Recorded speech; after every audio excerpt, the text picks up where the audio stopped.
You're listening to the NeuroSpice Life podcast. I'm Hanna, sexologist, sensologist, lovable weirdo, oversharer, and not sorry about it. And I'm Freya, a lexothymic counsellor, mum, chaos wrangler, and happy little steamroller.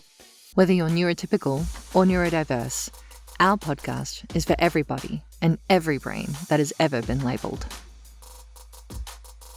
Welcome back. I'm Freya. I'm Hanna, and we are discussing part 2 of difficult. Yes. So difficult, I also think difficult, stubborn.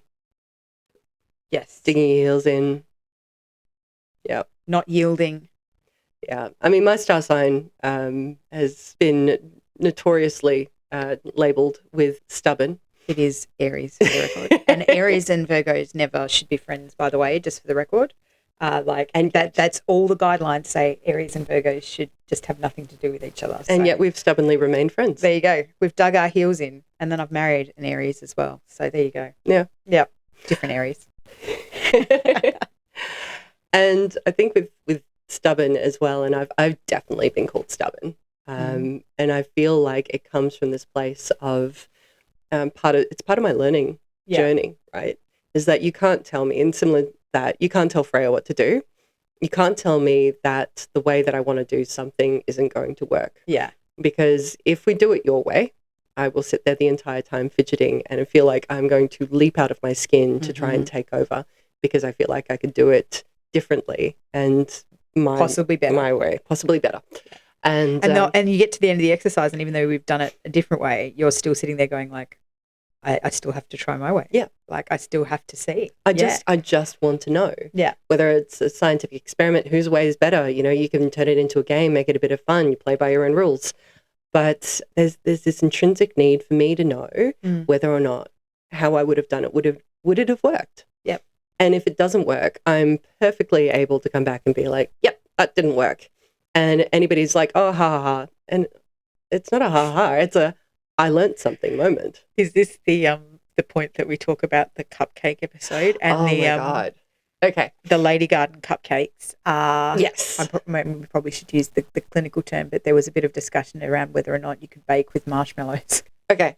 So I love baking. You do. My husband's the cook. I am the baker. Yeah. And I love experimenting with baking things as well. One of the things that I love is learning about substitutions, right? Yes. So it's gotten to the science. What will work together? Is it magic? Is it science? It's science. Or it could be magic. And I've learned over the years what I can and can't do with baking, right? Like baking is very precise. However, if I've run out of sour cream, I can use yogurt. You know, if I've run out of eggs, you can use chia. Yeah, absolutely. Yeah. You know, all those beautiful things. And so I've looked up, you know, substitutions because usually I've gone to the store, forgotten something, and there's no way I'm going back to the store. And so you still need to bake the cake. Come hell or high water, I'm making whatever it is. Case in point, your husband's 30th birthday cake. Another story. That's another story for another time. Didn't have oil, used coconut oil. Didn't have oranges, used kumquats. Yep. Of which I went on a two-hour walk to go find and had to knock on someone's door to get permission to pick their tree. It was Good Friday. The shops were closed. But that's my delicious. Stubbornness rather than saying, I'm so sorry, I don't have the ingredients. Yeah. I was like, no, I've committed to this. I'm going to make a cake.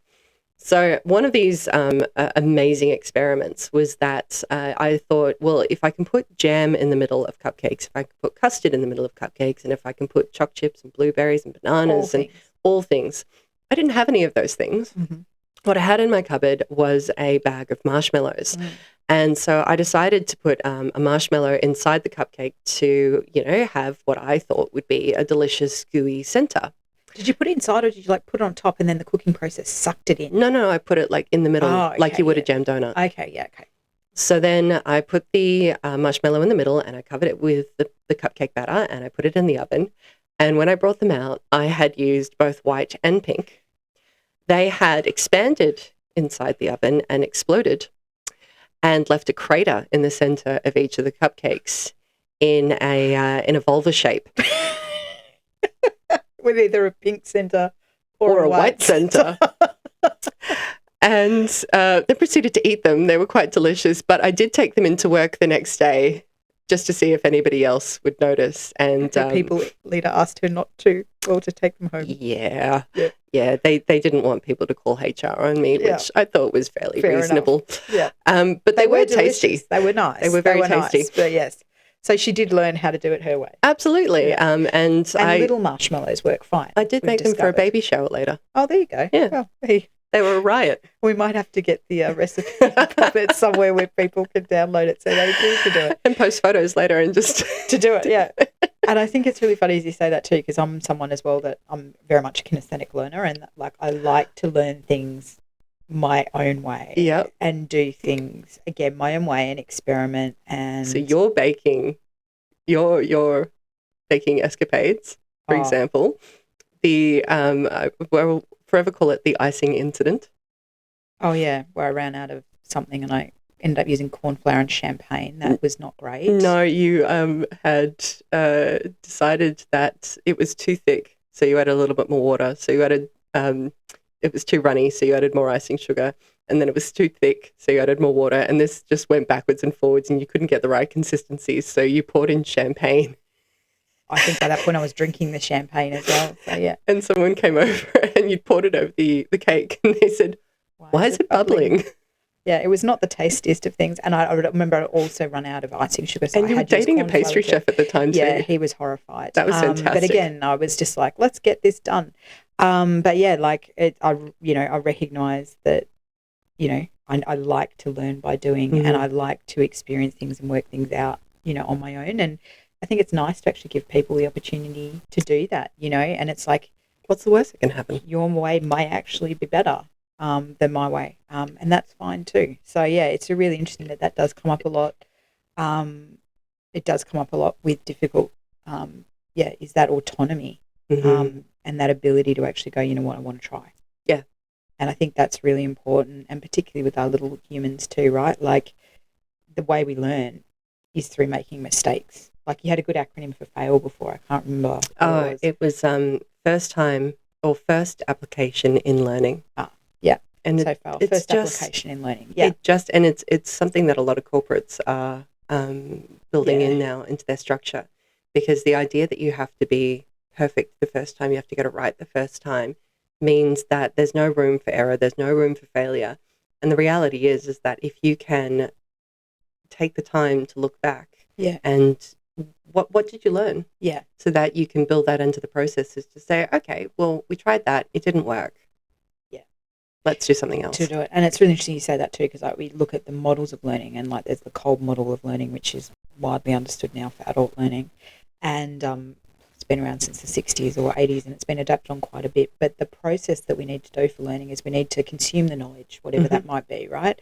We then need to apply the knowledge. We then need to reflect on that application, and then we need to adjust and pivot, right? So it's like, did that work the first time? No, chances are it hasn't. And that's how we get better and better. The same thing like you learning to walk, right? Like, okay, well, that part of it didn't go so well. I'll try again. I'll try something different.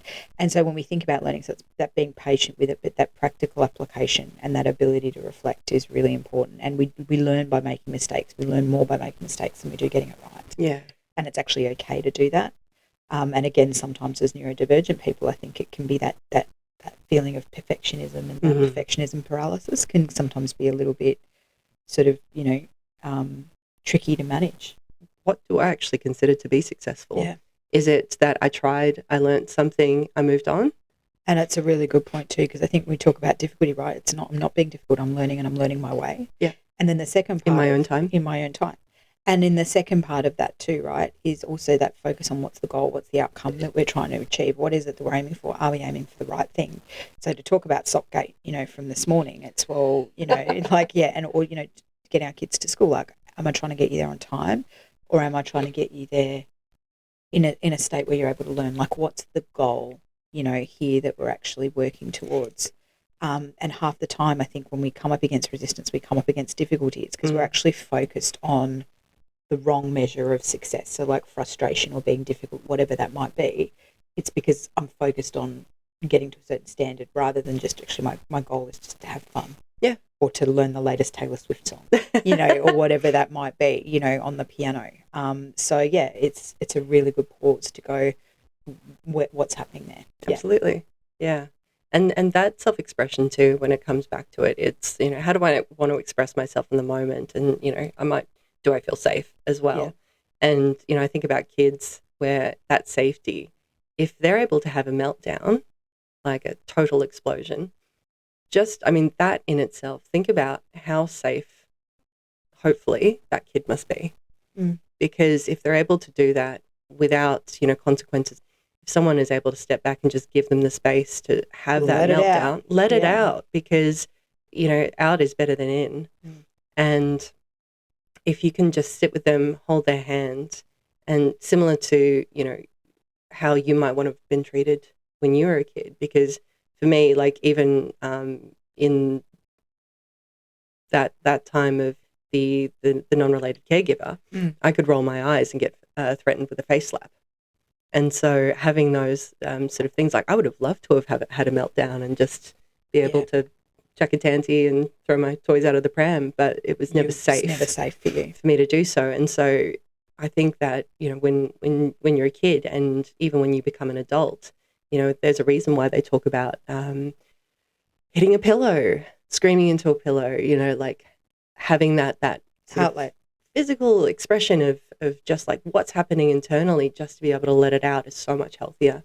And I think that... And keeping bottled up. Yeah, absolutely. And it's interesting you talk about that too, right? So for me, and this comes up again, like, a lot, with neurodivergent people, but like if you have tantrums, you have meltdowns, and your 1-year-old, 2-year-old, 3-year-old, it's like, fine, sure, no worries, right? You're exhibiting that same level of frustration, you're 5 or 6, right? Expectations on you are getting higher. You're getting less support. Yep. But suddenly also it's now inappropriate for you to behave that way, right? Let alone when you're 10, let alone when you're 20, let alone when you're 40, right? Like the expectations just keep getting more and more and more. The support keeps getting less and less, but we're also much more inhibited around what is acceptable and how it is acceptable for us to behave. So it's like, for me, it's that really tricky space of having that opportunity and having that safe space to let it out and feel safe to do that, because it just seems like a strange expectation that, you haven't learned to keep it inside yet, like it to what cost, so having that safe space to let it out, but also working more to understand where that resistance is coming from, where that difficulty is actually coming from, and sitting and being curious with it, because often when I'm experiencing a time of, and I've written it down, but like where there's a resistance, there is a reason, right? Like where there is resistance, there is a reason. So if I'm being difficult, if I'm exhibiting difficult behaviours, if I'm having difficulty with something and I'm experiencing that inner turmoil or friction, and I feel like the toys are going to be thrown out the pram, there's a reason. And so like looking to go, well, what's sitting behind that? Is it I need to stop? Is it that I need to pause? Is it that I need to slow down? And then when I'm in a space where that resistance has passed and we've given ourselves a bit of grace, what's actually the underlying cause? Is it that I'm focused on the wrong goal in that moment, in that task? Is it an unreasonable expectation? Is it that I don't have the right supports? Is it that I don't have the right strategies, around me? Am I overcommitted? Am I doing too much? What are those drivers? What are those things that are actually then causing that feeling in the first place? Because I would much rather work on addressing that stuff than try to breathe my way out of it later. And, and that's been, both are valid tools and techniques, but it's like, I would prefer to spend 80% of the time working on the root cause. And I don't know if this comes from being like in a previous life a process expert and productivity practitioner, right? I want to work on the root cause. Like I want to get in there and make it okay, so I don't need to try and put the genie back in the bottle later, if that makes sense. Yeah, because if you just breathe your way through it, it doesn't actually change anything that's happening. You're just taking one step in front of the other to regulate yourself. And then tomorrow morning I'll be back doing it's 7:48 and we'll be back there doing the same thing again. And so I think that's again the definition of insanity. It's the definition of insanity, but we kind of seem to take it as normal. And again, I think as neurodivergent people, particularly when we're late diagnosed, too, and forming that understanding is actually a lot of the things, the systems, the processes, the structures that exist in society aren't necessarily supportive of how our brains work and what our brains need. So there are going to be more opportunities during the day for us to get frustrated, for us to appear difficult, for us to come up against resistance, because we're built in a world, we're living in a world that's not necessarily designed to support our brains and our needs. Yeah. And yeah, you've touched on something really important there, which is that when it gets to a certain level of masking, right? Yeah. Like when we've hit a certain age and we have been fabulous maskers, like Olympian, medal-worthy level of masking. And it gets to a certain point where things change, whether it's biological or situational, but often it comes at the onset of perimenopause. And having kids, changing jobs, going through divorce. Time, all of those sort of big moments. Yeah.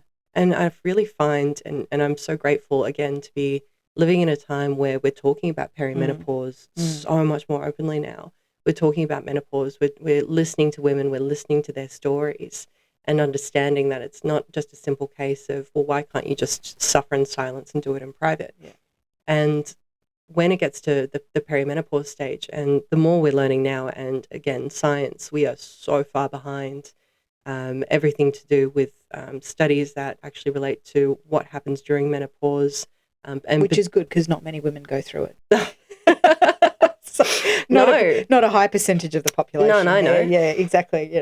And particularly when we look at how it affects neurodivergent women. Yeah. So, taking on board for even just a second what happens in the week before you have your period, where your estrogen levels, sort of plummet. And when taking ADHD medication, it's less effective during that window. And so you think about menopause in the sense, and perimenopause, your hormones are fluctuating wildly. You're going through all of these different changes. And just like puberty, you have no idea what's going on, and you can't understand, why you can't regulate your emotions, and all these things that you've been doing throughout your life suddenly no longer work for you in the same way that they always have. And colloquially, the stories that, I've been told and I've heard are that women are finding, this period of time, it's beyond challenging and not being able to get the support that they need in order to feel normal. And so it gets to a certain point where the mask that you've been wearing for so many years, and you may not even realize because the mask is just essentially like glued to your face. And then out of that, it starts to crack. And then there's another crack and another crack until the mask completely falls off. And you may not recognize the person underneath. But if you don't recognize that person, then certainly other people around you. And so all of a sudden, there's this just... You're difficult. You're difficult. And you used to be able to do this. Oh, my gosh. And I've heard that too a lot when people get diagnosed and when they start unmasking as well. And a lot of the questions are, well, I did this before. Yeah. I can't do this task or this action or this behavior or things like that now. It's too hard. Yeah. And everyone sort of immediately around you doesn't understand necessarily the internal struggle that you have, whether it's dopamine or whether it's just the fact that you've been masking and you've just decided that you really don't want to do whatever it is moving forward. Yeah. But often the question is, I've got my diagnosis, I'm on medication, or I've started unmasking. Yeah. Like, why can't I do this? Why can't I? And it's, or worse, why can't you? Why can't you? Yeah. And it's back to that assumption that you're difficult. And as you've said that too, like it makes me think about, my journey with unmasking and also as well with alcohol. And so this is a bit of a trigger. We'll talk about alcohol use, but like a big thing for me, and again, I didn't realise what was happening at the time, but I used to have a very problematic relationship with alcohol, and I used to drink heavily, but I also used to drink heavily, particularly around social situations. And so, for me now, like I'll get people still send me invites to like, hey, do you want to come to this event? And we might be going like bowling at the pub, or, to come to this dance party at this nightclub or whatever. And, you know, I'll get these invites through and like to take a moment and that pressure to feel in the moment to say yes, because that's something that you would have done abroad. But I never would have done that stuff sober, because the idea of doing that stuff sober to me is so uncomfortable. Like, not just from like it's a difficult situation. Like, it is not safe for my nervous system. Yeah. Like the crowds, the noise, the busyness, being the bumped flashing into all the time, the being bumped into, like, because I've got very low proprioception. So I do not know where my body is in space, which is part of the reason I'm like rammed up against this wall in this cupboard as we're sitting here talking, right? It feels safe for me. But, you know, those sort of situations and those environments, they weren't safe. They weren't a good time. And the only reason I used to be able to do them was because I was completely and utterly obliterated. So, you know, it's like I'm not actually being difficult. I'm actually putting my needs and my comfort above everybody else's. Like, I've got no problem going to a pub. That's fine, whatever. But, like, I would prefer to sit outside, like, you know, in nature. You know, I would prefer to have the quiet. I want space around me to breathe and move. And so, you know, but again, in those situations, people can feel like I'm being difficult or I'm being, you know, rigid in what it is, and like, well, can't you just toughen up for a night, and, you know, all that sort of stuff. And I'm like, I'm kind of done doing that. You know, I've been doing that. Like, I was doing that for like 38 years, and it wasn't working well for anyone. Well, sometimes you also just smoke bomb too, which was hilarious. Oh. So I wouldn't actually set off a smoke bomb, but I would just, like, they called me the magician, because I would just like be in the middle of a night out and everyone would see like we're having a great time, think we're having a good time. I'm like dying on the inside. So I would just leave. I would just disappear. I'd text to say I've gone home.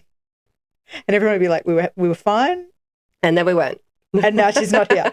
And again, I didn't understand what that was, but like literally I was approaching, and people would see that as really difficult. I was the downer, you know, like and sure enough, fine, I was.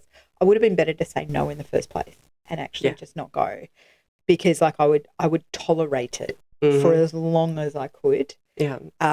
You know, and however many drinks I would need to do that. And then I would get to a point where it's like, it's too hard and I'm gone.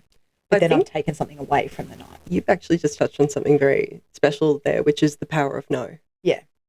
Like, saying no is, and oh God, and I'm going to say this again, particularly as women, we are conditioned to not say no. We are often, you know, be polite, be, you know, acquiesce, you know, make way, da-da-da. You know, no is bossy. No is you're being rude. No is you're being difficult. Yeah. And so I think there's a lot in there, like the power of no. Yeah. And when you start saying no, you actually start to reclaim that power. Yeah. It's like you say no to someone else to say yes to yourself. And it's really funny, like, and I've got this in like my overall course as well. We talk about no and we look at it. No is actually the first word most of us learn that has a consequence. Yes. That actually has a direct action related to it. So if you're a child and somebody says, do you want the mushy pear? And you go, no. And you don't have the mushy pear. Like, it is a really powerful, liberating word as kids. But somewhere along the line, we learn that it's not okay. Yeah. You know, and so to reparent ourselves to actually start saying no. And I find the more I say no, the less difficult I become, because I'm saying no up front. I'm doing it in a way that's I'm not necessarily, you see the blunt episode, you might disagree, but like, you know, I'm not necessarily hurting other people's feelings with my no and how I'm saying it. I'm doing it in a nice way. I'm doing it in a supportive way, but they're not building up to the point that I throw my toys out of the pram, or I have a meltdown, or I really dig my heels in and I face that resistance later because I've actually taken the hit up front. Yeah. Yeah. And no for me is scary, right? Yeah. Like, it like, and I kind of, I think about it that I have to kind of microdose difficult, patent pending. Love that. Microdosing no. Microdosing no, microdosing difficult. Because if you've always said yes, saying no is scary, because saying no can mean, well, this person's not going to like me anymore. What if they abandon me? Yeah, what if they leave me? Yeah. And that if somebody else abandons me, that's better than me abandoning myself. Because that's happened so many times over the course of my life, where I've abandoned myself to say yes to somebody or somebody else. And all I'm left with at the end is this feeling of almost disgust, you know, and it feels icky. And you don't like yourself. Yeah. Yeah. And that's the thing, right? It often comes down to liking the person that I am, to respect the fact that when I say yes or no, I mean yes or no. And when I say no, I do not want to be argued with. I do not want to have my decisions questioned as though somehow I don't know what I want. And when that happens as well, like that's where I really start to arc my back up. If I'm questioned, it's a straight, like, how dare you question me? How dare you? But it's also, it's like, it comes back to, I think, that agency, right? To make our own decisions and make our own choices. It's like, I am an adult human, right? You may not like my choice. You may not like my decision. But you will respect it. May not be good for you, but it works for me, and that's fine. Like, it doesn't necessarily have to be your business. And that comes back to, I think, we talk about the models of disability and that importance for agency and focusing on what we can do and empowering ourselves and empowering people to make decisions for themselves. So, all because I am, autistic ADHD, it doesn't mean I don't have the ability to know what's right for me. And having that knowledge and having that information about myself probably puts me in a unique position to understand myself better and to be able to honour my own needs and what is the right thing for me, for my life, for my nervous system, for my happy. Absolutely. And it's got nothing to do with anyone else. Like, literally, my day-to-day life, it's got nothing to do with you. And it's almost like if you don't want to follow the beaten path, you're being difficult. And I often think about Jim Carrey. He dropped out of high school and, he's one of the world's most famous actors because he understood what his strengths were and he went against the grain and he swam upstream. And I think that there's so many wonderful people out there who've done something similar. They've gone off the beaten path. And I have no doubt that along the way they were questioned. They were, there was this, but why can't you do the thing that everybody else does? And then there's almost this sort of pushback as to, well, if you're not doing what I'm doing, are you saying what I'm doing is wrong? Yeah. And it's that piece of thinking, of like, you don't necessarily need to understand somebody else's world, but just to respect it. And that piece of being, I think that's it. Just we're asking for respect. Okay. Yeah, it's not that's that hard. Okay. But and also as well, like, if there is those moments where things are difficult, what's going on beneath the surface? Is it that I'm being unauthentic to myself? Is it that I'm living a life that's not authentic to me? Am I feeling pressured to say yes? Am I overloading my plate? Am I measuring the wrong thing? Am I focused on the wrong definition of success? Where are these cracks? Is it my hormones are changed? Is it that my life has changed and my current coping mechanisms and management strategies and accommodations no longer work for me? Where are those cracks forming? Where is that coming? What is causing this? What needs are not being met, right? Like, what is the root cause of this? Because I did not go to bed last night or wake up this morning going, these are the ways I'm going to be a rubbish human being today, right? Like, and I want to tick them all off by lunchtime, right? Nobody does that. So where there is difficulty, there's something else going on. Yeah. And remember that asking for your needs does not make you difficult. No. Whether you experience that, early on or whether you experience that in a relationship, asking for what you need. Even sometimes for me, it is still ridiculously hard because there's that little bubble, that little, ping of fear, that little sort of inner child sort of going, well, what if you ask for your need and someone says no? Then they say no. That is their choice. And then I'll go make my own need. Yeah. But it's again, it's still that fear and doubt. It's the fear and the doubt. And just a reminder for everybody that, and I'm just going to say it twice because I think it's worth repeating, is that your needs are valid. Yeah. That again. Your needs are valid.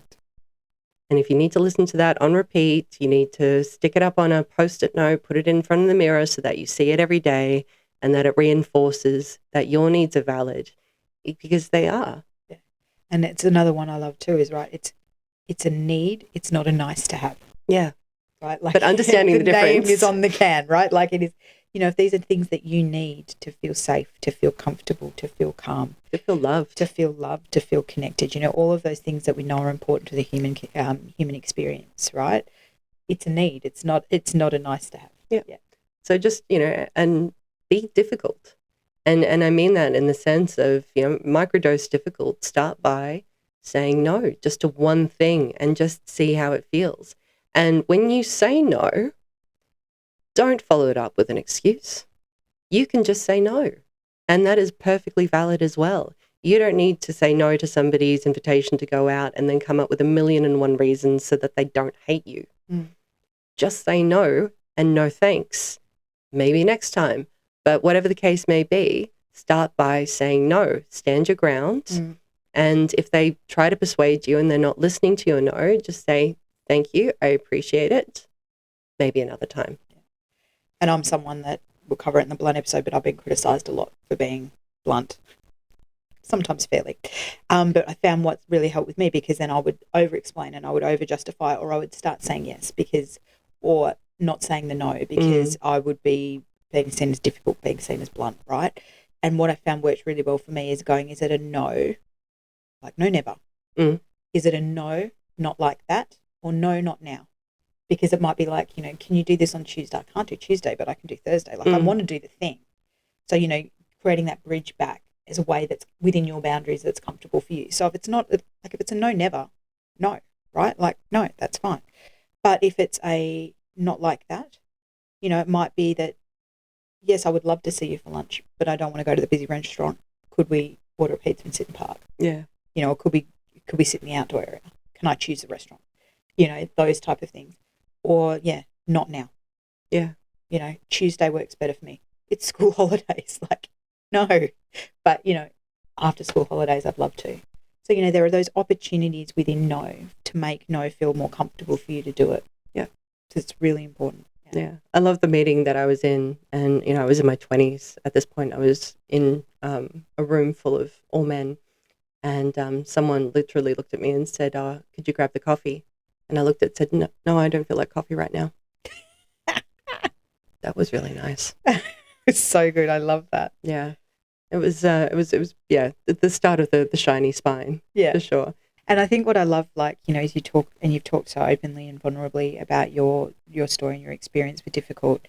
And like, as an outsider looking in on your world, like, I just feel like watching you over the years as you've grown and you've learned to say no and to you say the shiny spine, right? But you've created that space to be more authentic and to honor yourself and to put yourself first. You've become happier, I think, and more content with who you are. But also as well, I feel like you are the person that finds the amazing balance of being able to say no and respect those boundaries. But I still say yes to a bunch of stuff I wish I didn't, but sure. I appreciate that. Thank you. You're welcome. That's the thing, right? It's not a perfect practice. No.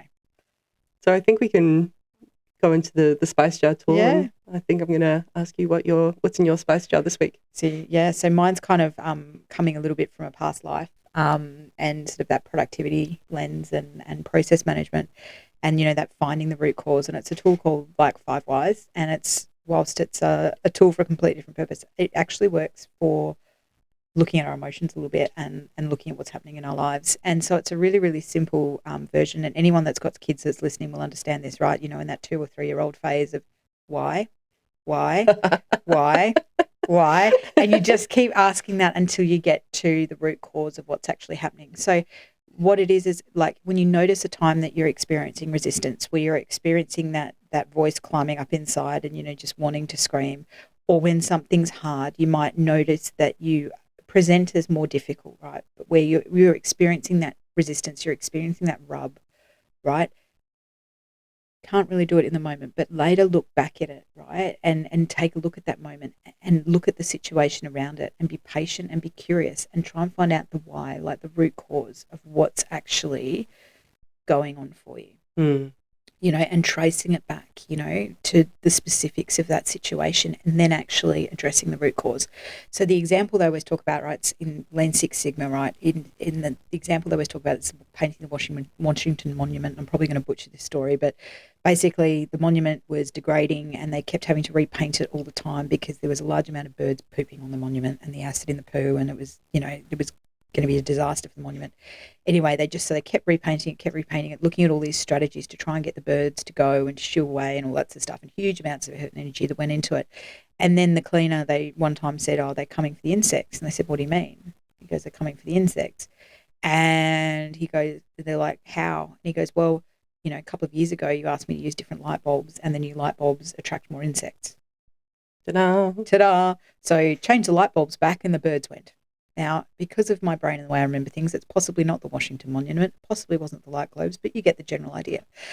Is it's rather than repainting it, rather than looking at things to get rid of the birds and stop them pooping, it's like literally you change the light globes back, the insects are no longer there, the birds naturally found another home, crisis averted, right? Somebody else's problem. Somebody else's problem. And it's kind of similar as well, like to the, Ross Green's got his own CPS model, which is absolutely amazing. And anyone who can get along and do some training or check out Lives in the Balance, I'd encourage you to. But swimming upstream and trying to work out where the root of the problem is and addressing that. And then also as well, knowing it's okay to experiment and fail. You may not find out the root cause the straight way. You may not the behaviour may not completely go away.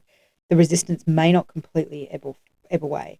But if it's better, that's great. And then you can build and you can grow on that and you can work it through. But like this morning, right, it's like a really, really simple example, and taking back to Sockgate that we discussed in part 1 of this episode, right?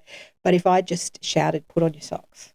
What do you think would have happened? Like it wouldn't have actually solved the issue. No. Right? And I don't know what we're going to face on Monday morning. But again, we'll just take it a day at a time. But yeah, again, though, I'll bring her into the process. I'll work through the CPS model with her to help her solve that problem. Yeah. Yeah, I love that. What's your tool? So mine it's sort of born out of a conversation I had with a therapist where they were asking about what my needs were. And I sort of went, ¿Qué pasa? I don't understand the question. Yeah, like, Oxygen? Ich weiß nicht. Ich weiß nicht. It was sort of one of those moments where I couldn't articulate what I needed because I felt like I had never really sat there and took the time to understand what my needs are. I mean, yeah, of course, Maslow's hierarchy of needs is one of those things that comes into play. Do I need water, food? Shelter. Do I need to feel warm? I sort of thought about it in the theory of my dog. Every time I leave the house, or every time I come back, and he's so happy to see me because, his separation anxiety is pretty bad. And so, I say the same things to him, and I say, you are warm, you are safe, you are loved. And so I was like, oh, okay, well, maybe I could start there.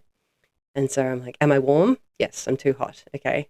So I'll go get something to cool me down. And she's like, no, not what do you need in this moment? What do you need from life? What do you need in your relationships? And so the more I thought about it, I was like, okay. So there's the trifecta for working environment that I've sort of bastardized as a way to start at the very basis to understand, what my needs actually are. So the trifecta for work is, generally speaking, if you are well compensated or well valued, whether you like the team that you're with, and that includes your managers, and whether you like the work, whether it's fulfilling, you find it has purpose for you, and that sort of thing. And I've often heard the phrase that if you have 2 out of 3, then you're doing better than most people, which was pretty depressing. So for a situation where it might be a relationship or my life, I've actually created the square where it looks at is what I'm doing in general aligned with my values? Is what I'm doing, do I find purpose in what I'm doing? And then the next one is, am I safe? Am I psychologically safe to speak my mind? Am I safe physically? Like my own personal safety. Can I express myself and am I accepted? And then the next one is essentially, am I valued? So am I valued by my friends? Am I valued by my coworkers, my family, my relationships? And sort of look at that. Do I feel appreciated? Do I feel appreciated? Yeah, okay. And then, that can go deeper into, am I articulating how I want to be appreciated, or am I expecting people to be a mind reader, which has happened. And the other one is, do I like my team? Do I like my supports? Yeah. And so what do I have in place? Who are my team? Who are my supports? And so I sort of started from there. And so just even doing this and we should have stated the disclaimer to begin with. Oh, yeah. This is not a replacement for therapy. It is general advice. It does not constitute a therapeutic relationship. These tools are for information and education purposes only. And if they work for you, fantastic. Happy days. And if they don't work for you, that's fine too. You don't have to do them. Exactly. So I find that being able to break it down into those 4 quadrants to be really quite helpful to articulate. So are you on the right team? Are you valued? Is it enjoyable for you? And are you for safe? Yeah. And do you find what do you need? Purpose. For those things? Yeah. Purpose. And, do you have the same shared vision? Are you working towards the same goals? Yeah. I love that. Really, really powerful way of thinking about it. It's got me thinking too, like if I'm like often like, what are my needs? And I'm like, half my brain's gone off on that tangent now, sort of working that through. Yeah, it's a really nice way of looking at it. And I think as well, like you could use those two things together too, right? Like around these are my needs, also as well, like in the situation of 5 whys of, like, is it because my needs aren't being met? But why? Because I don't actually know what my needs are. Yeah. Like, and then using that as a lens or an opportunity and really helpful if you don't sometimes know where to start. Yeah. And sometimes you don't know where to start with 5 whys. It can seem really, really broad. But like that, is this actually my needs aren't being met? Am I focused on the right thing? Yeah. All of those type of things. Love it. Love it. Well, that probably draws to an end our difficult episode. Thank you for listening. Thanks for stopping by. We really appreciate, if you want to leave any comments, if you've got any feedback and things like that, if you want to share your story about if you want Hannah's cupcake recipe, please feel free. I will post it somewhere. I may even post the corresponding offending photo somewhere.